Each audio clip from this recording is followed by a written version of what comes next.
We're back, people. Freedom Forum 2. We left you on the other side. We were talking about the session. I haven't had a whole lot of time, but I do know that basically it says here, Barra blockade of Capitol fiasco. Actually, what happened is our illustrious governor tried to do something that was unconstitutional.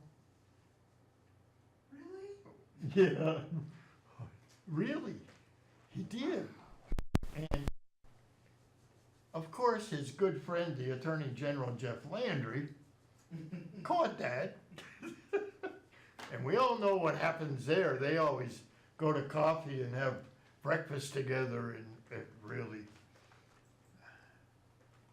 just about anybody can recognize the winners and losers in the debate that took place Wednesday in the state capitol. I would love to be in some of those conversations. Most people can see that when Taylor Barra, the Speaker of New Iberia, played Republican Party politics with the budget process. Now, you know that this is not written. This is one of those articles in The Advocate that has no person who wrote this. Nobody takes they put articles like this in there every day in the opinion section. I want to know who wrote this. Because it's nothing but negative. It says Republican Party politics with the budget process. The state was one of the losers. As a member of the state's revenue estimating conference, see, that's called REC. So it was somebody in rec. Yeah, somebody in REC. And that's, REC is, and you hear that term, is the Revenue Estimating Conference.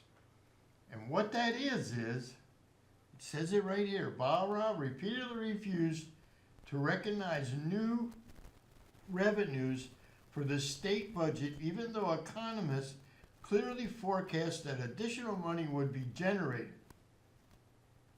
It was an obvious attempt by Barra, a Republican, to hamstring Democratic Governor John Bel Edwards. Now, let's talk about that, just from my perspective.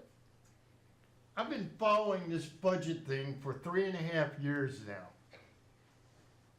And every time REC predicts we're going to have this much money coming in, I think what I saw in the last 25 years, they may have been correct 1 year. And they've always overestimated. And so what happens when that happens? You have a budget shortfall. Where have we heard that term before? I'm telling you, I talked with Julie Emerson and a couple of the good reps.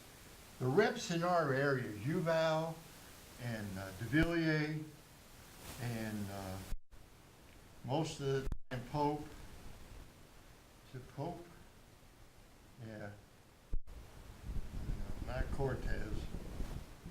But they stuck to their guns last year on the tax increases. Now, someone that I got to meet 2 years ago, Dodie Horton, from, I think she's from Shreveport. I know she's not making friends with the governor. She put a bill in to do away with the .45 sales tax. I would imagine. Dodie is really sharp. And she's a fighter and she sticks to her guns. You know where I met her? I met her at the gas tax committee meeting. After I testified, she texted me her information and wanted to talk to me. And it was interesting. And so that's part of it. But you see, this whole article is based on this rec thing. And what are the Democrats all about? Tax and spend. You agree? Tax and spend. So here we are. It says, perhaps the speaker's tactic started as a below-the-radar event, but it prompted a line of procedural dominoes to fall, with the new legislation having gone without an agreed-upon budget number that meant the budget bills from the governor and from his Republican opposition in Barra's House were unmoored by consensus estimate of revenues. This made a mockery. This is the interesting thing.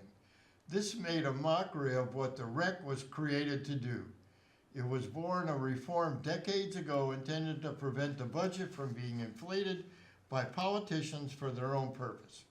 Revenue estimates were not wrong. Barra should have approved it.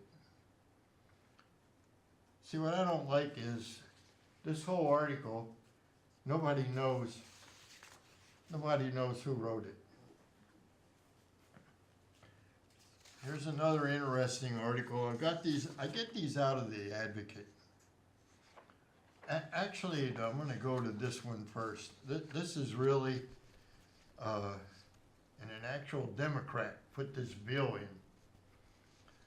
Louisiana voters would decide whether to amend the state constitution, say it doesn't protect abortion rights. If lawmakers back the proposal that started advancing Tuesday in the House,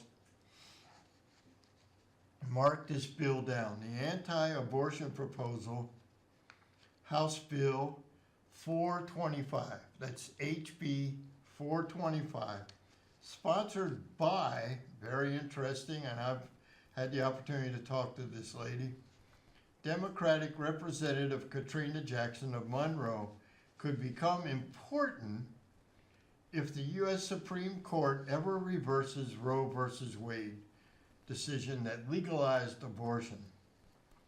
Supporters of the measure, including Democratic Governor John Bel Edwards, say if states get to determine whether abortion is allowed, courts couldn't cite the state constitution to keep Louisiana from banning or limiting the procedure. The decision would rest with lawmakers who already have enacted a state statute outlawing abortion if Roe versus Wade is overturned. It doesn't change one thing about the abortion law now and in the future. It leaves it in your hands. Dorinda Bordley, an anti-abortion attorney who supports the measure, told the House committee. Abortion rights supporters objected to the legislation, saying it aims to disrupt a woman's ability to make decisions about her body, her health care, and her future. Attorney Laura Fine, who provides pro bono legal representation for minors seeking an abortion, said the language added to the Constitution would lay groundwork to take away the right to an abortion in Louisiana. I don't know how many of you go on it, but I highly recommend going to see the movie Unplanned. I can tell you, I had tears at the end of that movie. I don't think there was a dry eye in the place. She said the state already has enacted countless hurdles to access with only 3 abortion clinics in the state and many laws limiting the procedure. Oh, so bad. What I can't get over is the fact that a teenager in high school can go have an abortion without telling her parents. Whoa.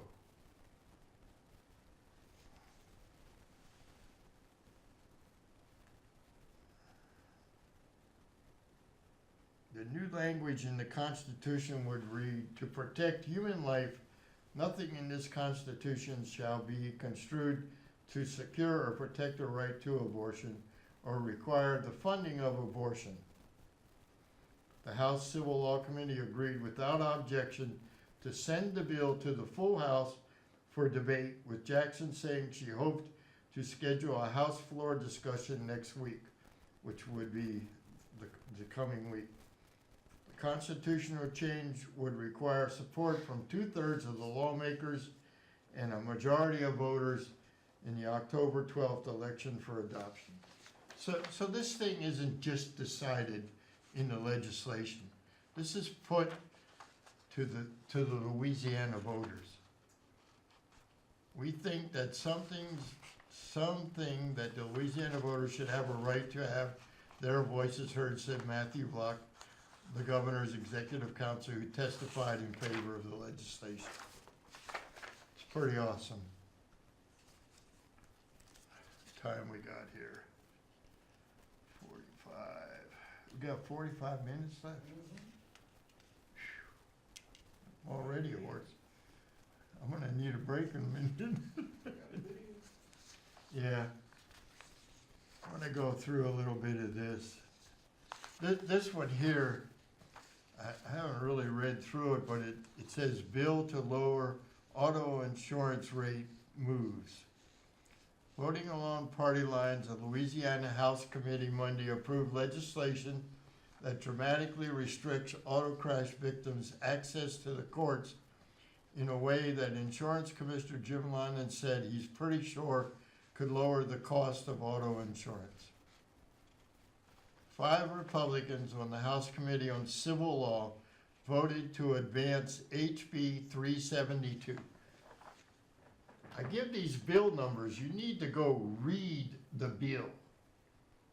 HB 372 to the full House. So it's out of committee, and it's gone to the 2 Democrats voted against the measure. Oh, I'm sorry, I got carried away. Talbot's Omnibus Premium Reduction Act of 2019 would increase the time wreck victims have to file a lawsuit from 1 year to 2. Reduce the threshold for a jury trial from $50,000 to $5,000, and offset damages a defendant had to pay by collateral resource, that is, payments made by the plaintiff on medical insurance, workers' comp, or other. Donlan said the statistics show that most of the elements of the bill would lower rates, though he's unsure about what impact the jury threshold language would have. I can tell you, I moved here 36 years ago, actually, from Wisconsin. And I lived in Waukesha, Milwaukee area, huge population. Bigger than Lafayette. And my insurance rates were half. When I came to Louisiana, I had a surprise. I always like to tell this story. I went to the motor vehicle. Exactly. Just throw it at the window, throw it in. I went to the motor vehicle department when I moved here, and I went to register my customized van, which I had paid off for probably 3 or 4 years. And so I filled out all the paperwork, and the girl comes back and says, that'll be $2,633. And I went, huh? And she says, yeah, $2,633. And I said, ma'am, the registration said it was only $25 for 2 years. She goes, oh no, there's a tax on the vehicle, on the blue book value of your vehicle, that you have to pay X amount. I don't know what the percentage was, which totaled out. It's like 20%. Yeah. And I'm like, what? So then I find out, 6 months later, I had 2 years left on my license plate. I wouldn't have had to register that vehicle for 2 years. Because what I found out was that you move here as long as you have non-expiration plate, you're okay. Now that's one person told me that, another person said, no, that's not how it works. So I was just safe. So I couldn't register my vehicle that day because I had to go to the bank and get my money. I mean, it's unbelievable. And the insurance rates here, when I tell people what I pay for car insurance, and that's like my cousins in Pennsylvania, and they go, what? And I said, yeah. I mean, my two vehicles with pretty good driving record probably cost $2,700 a year. That's about right. That's nuts. Wisconsin, it's probably half that for two cars. And I have USAA. Yeah. I got rid of Geico. Geico wasn't saving me any money. Well, if you're a veteran, USAA, that's the best place to go. Huh? If you're a veteran, USAA is Oh, the yeah. best place to go.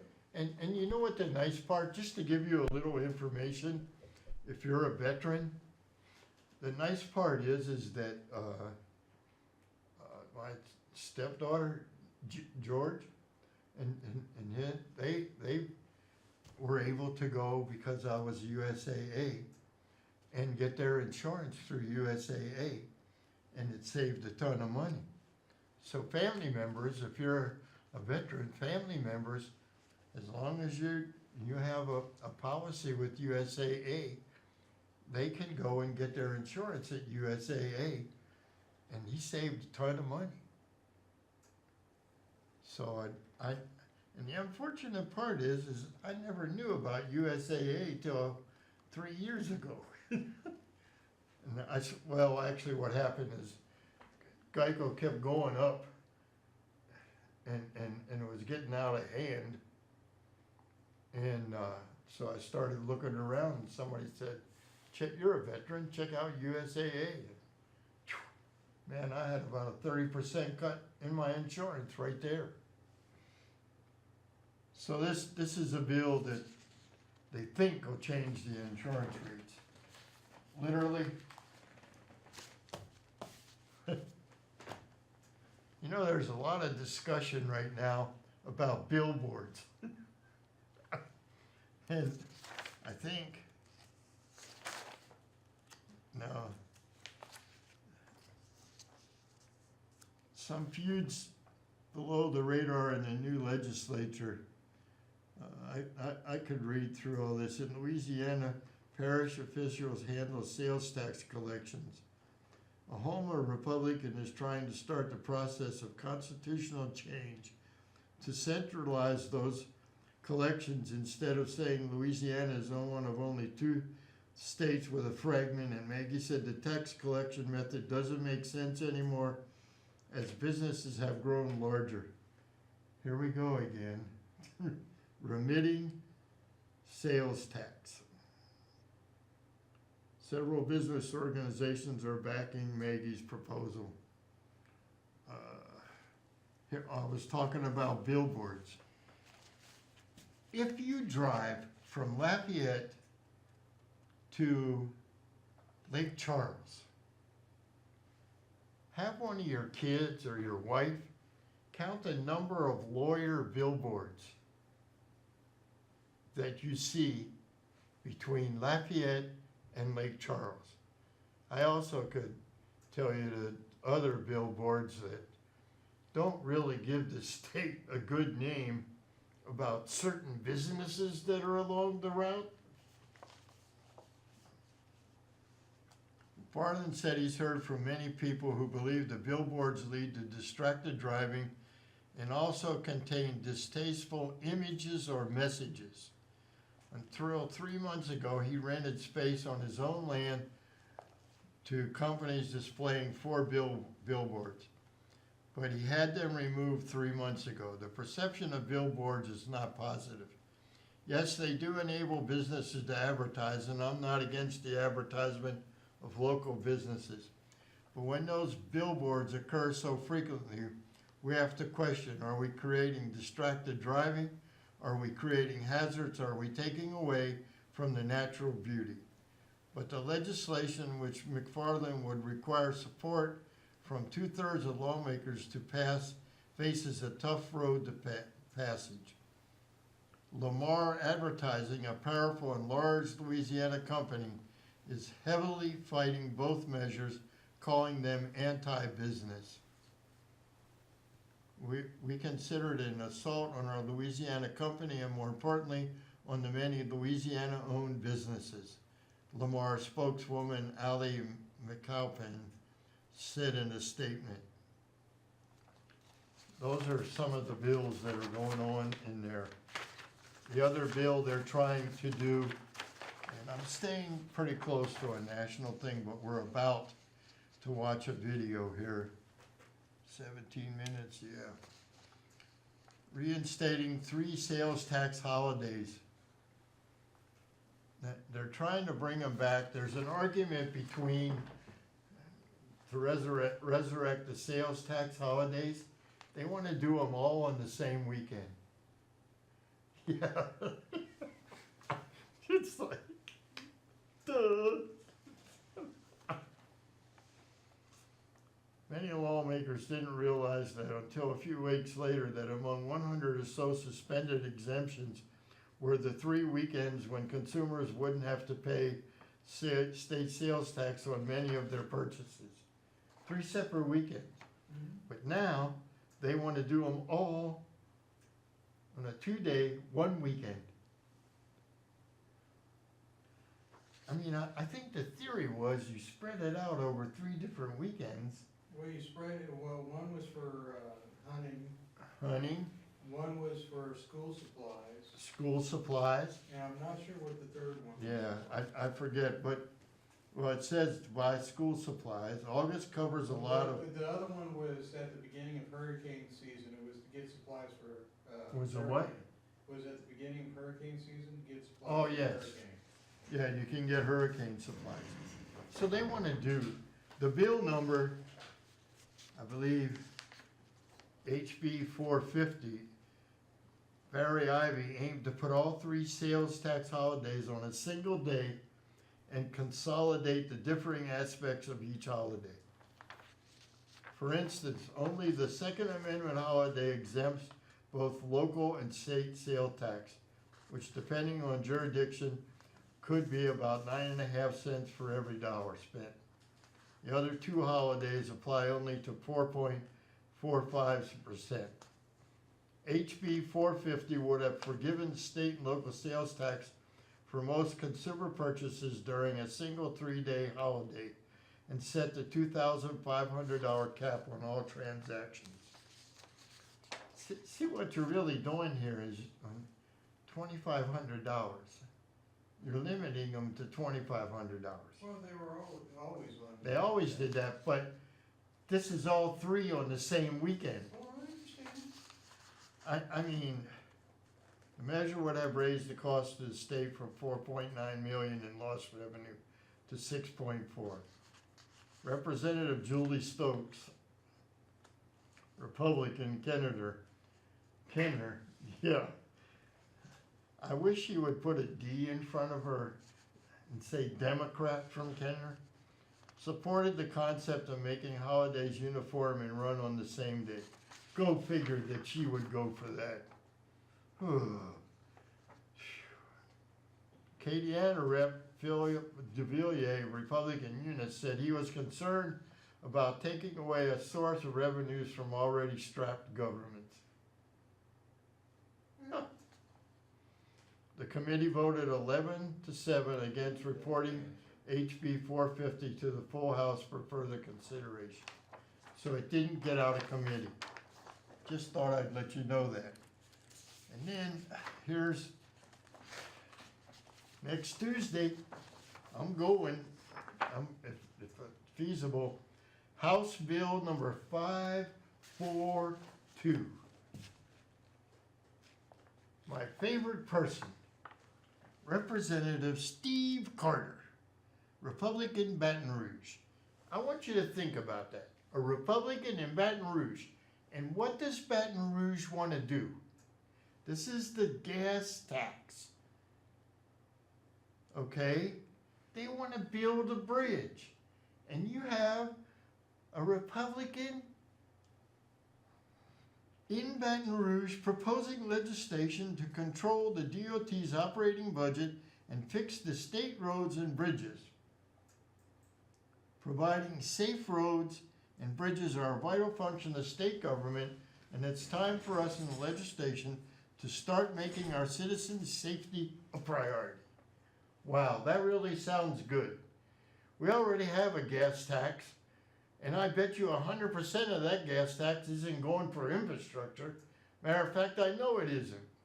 And that's what I would ask. So HB 542 increases the state gasoline tax by 6 cents in 2019, and the state diesel tax by 4 cents.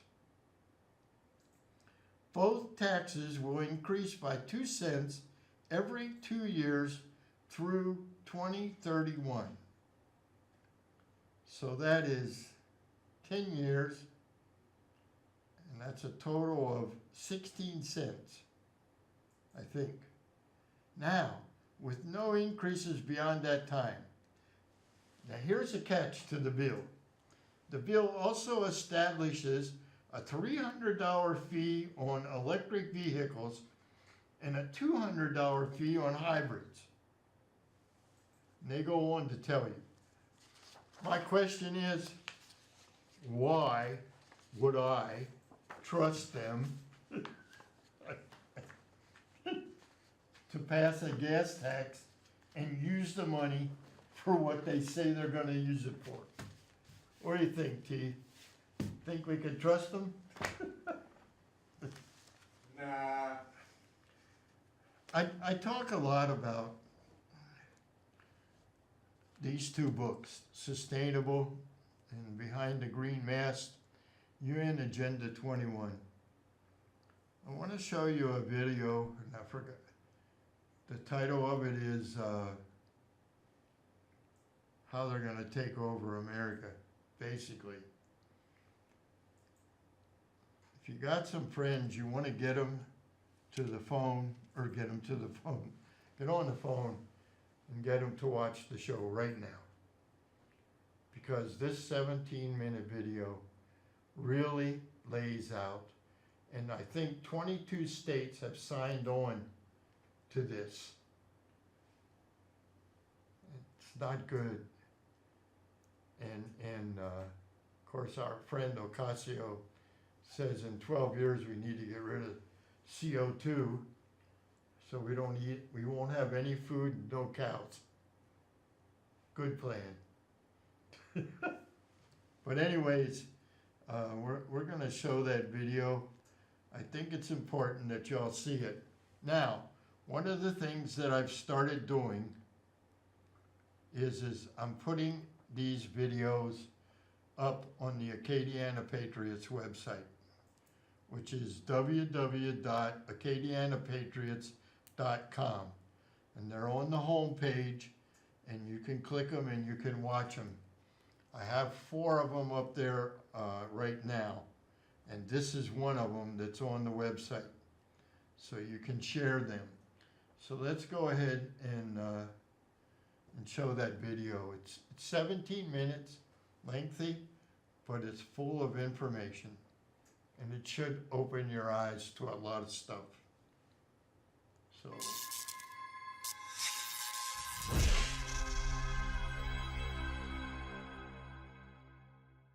Hello, my friends, and welcome back. My name is Justice Knight. I can't thank you enough for being here. I would first like to start out the broadcast by giving a shout out to Steve Quayle. Steve, thank you so much for all your help. If you guys haven't checked out Steve's website, you'll see the link below. An amazing set of information posted right here. He has been one of 2 people that have helped springboard my entire start into YouTube, the other being Lisa Haven, both of which I cannot thank enough. Secondly, if you have not had a chance yet to join me on USA.life, please do. We need to move away from the suppression platforms. And finally, if you have the means to support me via my Patreon link, I certainly hope you will.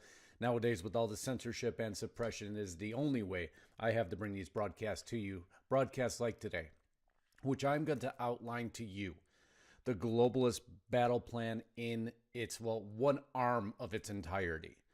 It's going to be extremely eye-opening to you. It's going to put a lot of things into perspective. We're going to get through it as fast as we can, but this information is critical. Because you should have had a few questions pop up in your mind when you see articles like this. Note to Democrats, Americans don't like your policies. Well, what is this article talking about? Most specifically, it's talking about, let's start with the obvious. Of course, Donald Trump's talk about busing illegal immigrants to sanctuary cities is a political stunt designed to heartlessly exploit the issue for his political gain. However, they go on to say, according to a poll which I'm about to show you, most people don't support sanctuary cities in America. Would you have known that by all the banter going on throughout all mainstream media headlines? Sanctuary cities get a big thumbs down, even from Hispanics.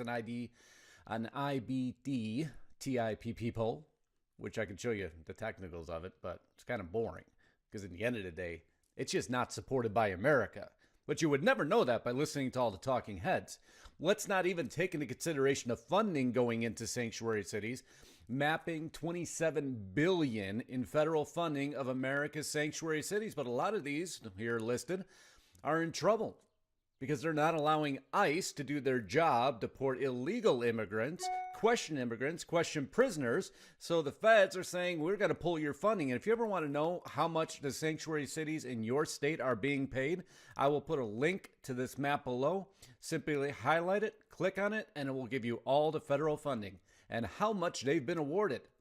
It's an extremely eye-opening set of information. Now, the Center for Immigration Studies, here you'll see the sanctuary city map, which is a lot larger than most people realize. This is counties, cities, and states involved in the overall platform. Now, down in the very bottom, you're going to see those who are in trouble. The darker colored pins are those that the feds are about to pull funding from.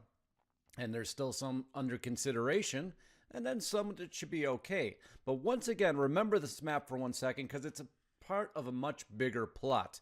And yes, once the UN is involved, you know it's a globalist plot. Around 2.5 billion more people will be living in cities by 2050, projects new UN report. Sounds ominous, doesn't it? Well, the same UN that's promoting megacities. More megacities to come. By 2030, 43 cities around the globe will have 10 million or more inhabitants. The megacity growth. Now, there's a lot of plus. We could talk about megacities on a broadcast all of its own, but this is a plan to control America. One that is being executed flawlessly. Now we're going to start treading into it. This is the map of population divisions, world urbanization prospects. And this was back in 1790. Then you could go 1990 to 2018. And finally 2018 to 2030. Just so you see how they're projecting things are going to change. Many of you know about Agenda 21. And this will play right into the hand of Agenda 21 or Agenda 2030. A lot of information right now. We're not going to cover right now. We're not going to cover the bad part of growing megacities. Growing megacities, fastest races of farmland by 2030. Another report by 2030, megacities may devour more than 86 million acres of prime farmland. I'm going to stay away from that because what it's actually going to devour is the American way of life. And no, that's not a far-fetched ideal. This published on Breitbart, Office of Refugee and Resettlement places 234,000 migrant children in all 50 states. Well, Justice, how is this playing into your overall point? It goes really quickly. Why should states that protect illegal immigrants, those sanctuary cities, those sanctuary counties, those sanctuary states, be rewarded with more political power? Well, there's your first puzzle piece. So if the UN wants to create megacities, of which we could cover a whole different vast amount of information if it's easier to control a major population in one area, just ask China.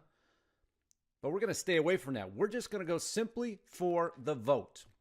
More specifically, This movement right now, the National Popular Vote Movement, agreement among the states to elect the president by national popular vote, moving away from the current electoral college system.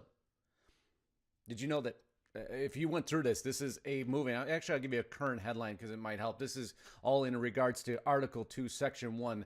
The executive power shall be vested in a president of the United States of America. He shall hold his office during the term of 4 years, and together with the vice president chosen for the same term, be elected as follows. Each state shall appoint in such manner as the legislature thereof may direct, up to the state as to how they decide, a number of electors equal to the number of senators and representatives to which the state may be entitled in the Congress. So now this brings up a whole different schematic, because obviously President Trump did not win the popular vote. He wasn't the only one. There was actually 5 candidates that didn't. John Quincy Adams, Rutherford B. Hayes, Benjamin Harrison, George Bush, and then Donald Trump. And nobody's been able to let this go. So this movement starts. New Mexico, I think it was yesterday, the latest state to approve the national popular vote movement. Well, once they get a majority, they can change the way we elect officials. So if we're going to tie this to immigration and megacities, now suddenly the Electoral College, which was there to protect the interest of the entire state, not just those portions of the majority of the population sits within, megacities, if you abolish that and we go to a popular vote, how does that change the way we elect our officials? To understand a little bit more, we have to understand who's pushing the national popular vote movement. And we're going to hear from a few. The first, John Koza. Let's just listen to his interview. Have the president of the United States elected by the most popular votes, but our method of achieving it is inside the Constitution, because the Constitution gives the state legislatures the exclusive power to determine how the members of the Electoral College are selected. So there you have it from one of the founders himself. We're going to move forward to who's bankrolling the national popular vote movement. Just go to the next step. Stephen M. Silberstein Foundation made donations totaling $1 million to National Popular Vote in 2008 to 2012. So let's do a little bit of research on them. Go to Influence Watch. The foundation was established by Stephen Silberstein in Belvedere, California in May of 1998. Records indicate the foundation held more than $112 million in assets and donated about $6 million to left-of-center causes. Nearly every major progressive policy and advocacy group in the U.S. has received money from Silberstein in recent years. That's one step. Now we can go to the Sandler Foundation, which contributed $100,000 in 2010. The organization's 2015 filings for the Internal Revenue Service shows it gave millions to liberal groups, including the Center for American Progress, the American Civil Liberties Union, Earth Justice California. So California continues to come up, kind of going back to my broadcast from yesterday. Earth Justice California, and the Center for Budget and Policy Priorities. The Sandler Foundation did not respond to inquiries from the Daily Signal. And also the Tides Foundation. Many of you understand who the Tides Foundation is. A progressive 501c3 donor advised. This is where basically, and we'll just read what it says here. The Tide Foundation financially practices have been characterized as dark money for allowing contributors to Tides to obscure the direction of funds to other left-wing organizations. So far, the founders of the national vote, getting rid of the Electoral College, going to the national popular vote only, have all been left of center.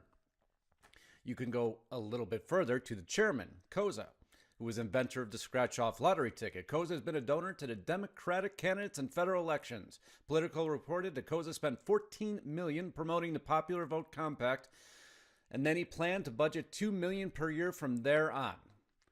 Koza contributed, I'm going to move up a little bit here, the maximum amount of money to House Speaker Senator Pelosi, and I don't really need to read all this. These are all Democratic candidates.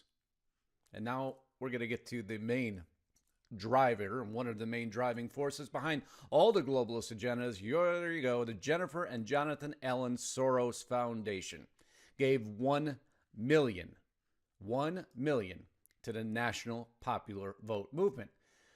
That would trigger concern in anybody's head. Why is Soros in charge of trying to change the electoral system? Because Soros knows that everything is moving to megacities. Here's the emerging mega regions of the United States. And if I was to overlay the mega regions of the United States, this larger map here, with sanctuary cities, you'll see stark similarities between where those populations reside. So the promotion of sanctuary cities also promoted on top of mega regions, bringing mass amounts of immigrants into those population centers, and then pushing a popular vote platform will help you understand how exactly this battle plan has been laid. We're about to lose our elections forever. 20 metro areas are home to 6 in 10 unauthorized immigrants in the U.S. Now let's just overlay all 3 of these maps. Did everything just come into focus for you? Because when you push illegal immigrants or immigrants in general into these population centers, these mega city centers, and then abolish the Electoral College, assuring that the mass amounts of the votes within those areas now decide the presidency, and many of you say, well, that's our process. Is it? Because this national popular vote, which is gaining steam quickly, once it has the majority of states, the majority of Electoral College votes, it can change our system. It should startle you. Rise of the megacities in China ahead of the curve. Is China ahead of the curve? Because they've already done this. Now, they did it simply to control their populations, building these monstrosity, what were ghost cities, but now which are suddenly becoming populated, because the easiest way to control a population is to have it within a central region. And why is Soros pledging to invest up to $500 million in migrant refugees? Because you have to go through how people vote and get away from the conspiracy theory of everything else. So is George Soros and his foundation successful in moving immigrants into the United States to change our entire system? Here's a map from 1962, and you'll see when it's darker in color, that means the amount of people are darker red. That's the biggest country that has people leaving. The darkest blue is the most people arriving. So in 1962, Russification spurs emigration west. Chinese flee the Great Famine. France takes in Algerians. Germany, Greeks, and Turks. Now we're going to go to 1972. Most U.S. immigration is coming from Europe, which is absorbing immigrants from the East. 1982, U.S. immigration is now split between Europe and Central America. Now, we have the greatest country on the planet. So, of course, we're going to have more immigration. Until that becomes more of a devious undertaking. You'll see we're in dark blue. Now in 1992, end of USSR sends migrants to Germany. New Afghan government lures ex-refugees northward migration to the U.S. You see how migration to the U.S. and migration to the U.S. and migration to the U.S. 2002, here we go again. USSR breakup slows emigration from Eastern Europe. China and India, emigration grows. So now people are leaving China and India.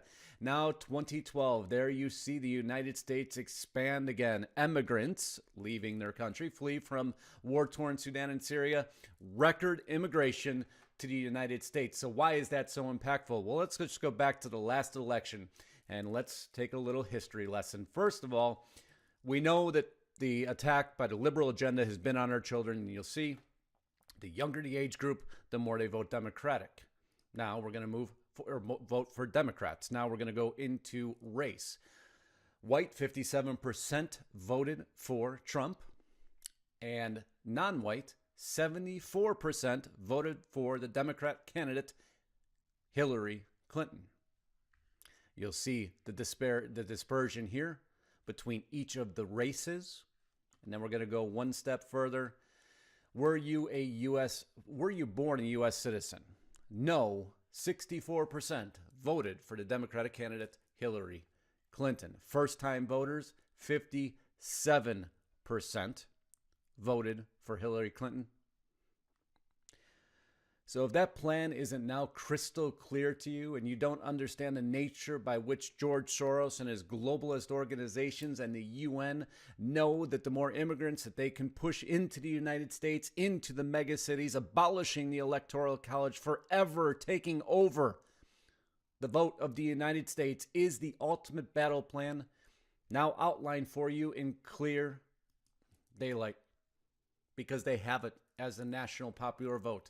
They have it as their platform. They have it as the way to take over America. And they're shrouding it in everything with all these other theories out there, and all the waste of time that you and I have to listen to is simply overlaying the fact that they have found a way, once and for all, to take over America. The battle plan has been laid.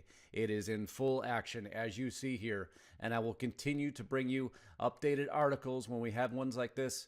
New Mexico is the latest state to approve the national popular vote, because this has continued to move forward and more states have signed on. And that we need to be very concerned about, because I've now shown you exactly how they have been so successful in what has been a flawless plan to take over the United States of America. So until next time, if you haven't had a chance to subscribe, I certainly hope you will.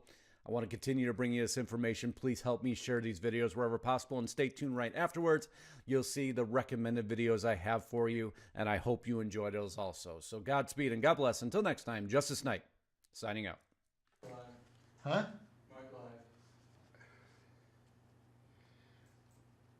We're back. There is a lot of information in that video. And like I said, what I've started doing with the Patriots website is I started loading up some of the videos we show on the show. And all you got to do is go to www.acadianapatriots.com. And it's on the home page. And just click on it, and you'll be able to watch the videos. And that video that you just saw is on the website already, along with the two for Ocasio and the visitor from the past I have on there. I have more, just trying to find the time to actually do that. I have a thing here, but we don't have time to show that. That's the forms of government.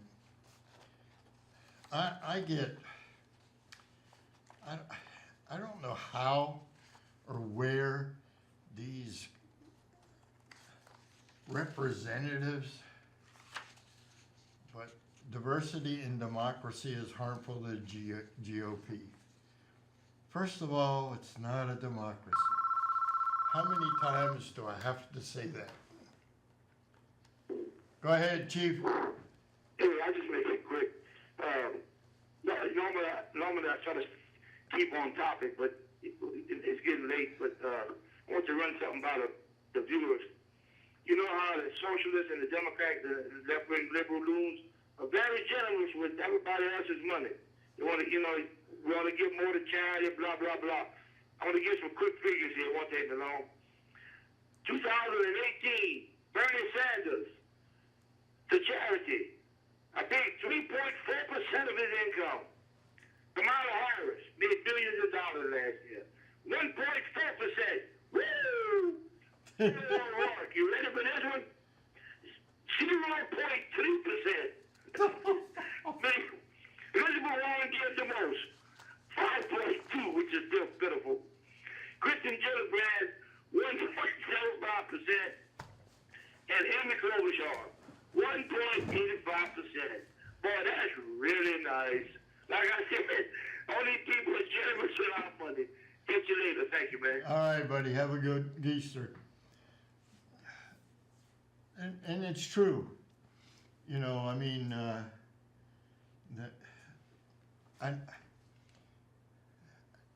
I saw a good video by a good friend of ours, Albert, talking about the fact that Ocasio wants to charge 70% tax, 70 to 80% tax on the rich.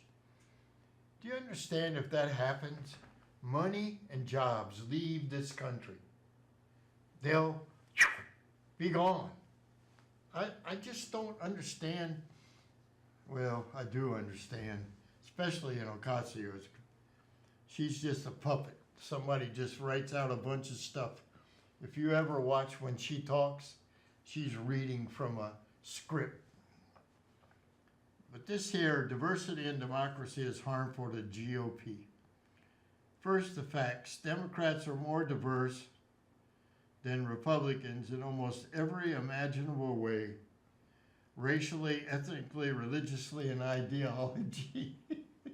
Who wrote this? E.J. Dion wrote this. I don't know where he's from, but you gotta be an idiot to write a paragraph like that. And the Democrats' diversity is increasing because of the flood of new supporters fleeing Donald Trump's GOP. I mean, people wonder how we keep our sanity and we find all this stuff. All you gotta do is read crap like this. Many of these newcomers are not registered as Democrats, meaning that they won't vote in most of the 2020 primaries and caucuses, but their ballots help Democrats win control of the House.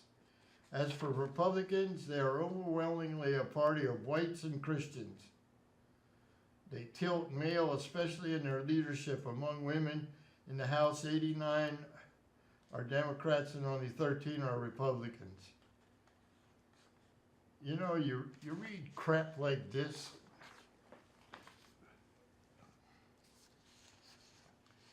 Here's another one. Even Christians have rights, whatever liberals say. The fast food chain Chick-fil-A is wanted on suspicion of aiding and abetting Christian organizations.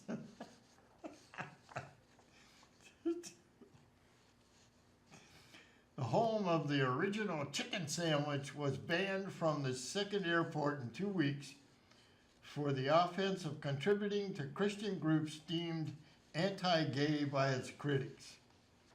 The San Antonio City Council voted to exclude the restaurant from its airports, and Buffalo, New York soon followed suit, thus denying travelers the option of a juicy chicken sandwiches and waffle fries in the cause of social justice. This is about punishing the Georgia-based company for the faith of its leadership. The official bans are anti-Christian, unconstitutional, and a harbinger of larger effort to hunt down and punish any organization that has uncongenial views on sexual morality. Enough of that article, written by Rich Lowry. And then we come to Bernie. Got 2 minutes left. Socialism is a myth of Sanders. We touched on this before. Sanders is a capitalist that pushes socialism. And don't let anybody fool you. He is a capitalist. Got 2.5 minutes left. I might get through everything that I did. Google ditches advisory council after protest over inclusion of pro-life black female leader.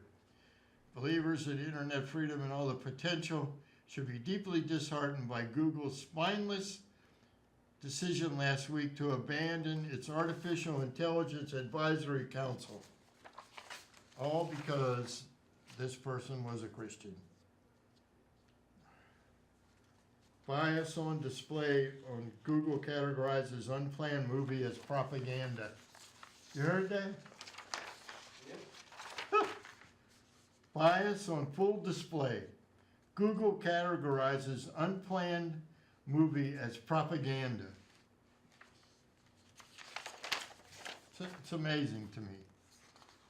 Bias on full display. Google characterizes unplanned as propaganda. I mean, really? There's more to this article, but we knew that propaganda was a movie Gentry, once again exposing its gross political bias. Bowler wrote, who knew that propaganda was a movie Gentry? once again exposing it. Multiple Twitter users responded to Bowler's tweet noting the apparent double standard, and here are a few of the responses. One thing, unplanned director tells Senate panel about censorship by tech giants. I'd like to wish everybody a very deeply great weekend for Easter. Enjoy your family, enjoy your children, your grandchildren, and so on, and pray to the good Lord. He sacrificed all for us so that we can do what we do today. Y'all have a great weekend. Love your country, share your knowledge with others, and just pray every day that we get back to where we should be. Have a great Thanksgiving or a great Easter, and we'll see you next week. God bless America. Good night.